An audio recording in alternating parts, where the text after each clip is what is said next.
Well, my pain started when I was 17 with my first period. So I thought it was normal because everybody around me told me it was normal for a young woman to have pain. It was extremely painful and I had to lay down. I even passed out a few times every month, and I was very young. I didn't know what to do, and I just coped with the pain. When I was 21, I went to the health state gynecologist, and he didn't do anything at all. I think he didn't believe I had so much pain. He didn't take the level of pain seriously. So I went to a private gynecologist. He did an exploration and he gave me my first diagnosis, which is dysmenorrhea, which means painful period.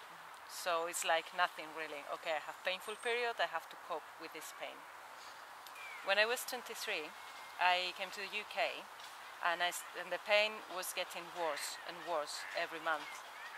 So I went to several GPs and several gynecologists, and all of them told me that it was normal, that it was just I was just unlucky, a woman with more pain than other women. So I had 2 laparoscopies, one for diagnosis, and then when I had my diagnosis, like you, everything changed. Even though the pain was exactly the same, everything changed because I could do a research, I could try to find people. Finally, it wasn't me, it was something happening to me, and that changes everything. At the age of 26, I got married and we wanted to have children. I was trying to conceive for a couple of years and I couldn't. So I went to the gynecologist again, and they said I have to keep trying and that I look very healthy and that nothing was wrong with me. So, well, everything was awful because my husband didn't understand, doctors didn't understand, my family didn't understand, so I ended up thinking that it was in my head, that I was lazy, that I was weak, that it was me, that I couldn't cope with the pain, and I didn't know what was wrong. So the marriage failed, we divorced, and I moved to a house where one of the neighbors was a retired doctor. He was a very kind elderly man, and I used to have a cup of tea with him once a week. He noticed that I was almost always in pain, with a hot water bottle in my tummy, and always suffering with pain. And after a few weeks he asked me, "What's wrong with you?" And I said, I always have pain, almost always have pain, 20 days a month I'm in pain.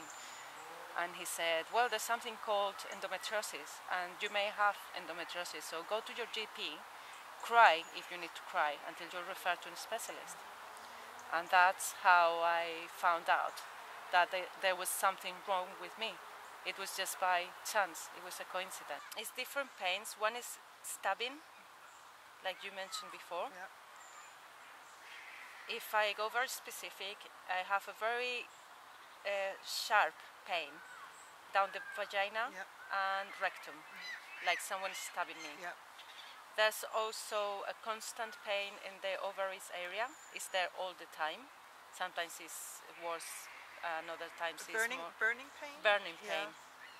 And there's also radiating pain that goes down my legs. It's very often it's down to my knees, but sometimes, very often now, it's going down to my feet as well. So it's the lower part of my body. I had the second operation, the second laparoscopy, and they said, after this you're going to feel good, you're going to be pain-free.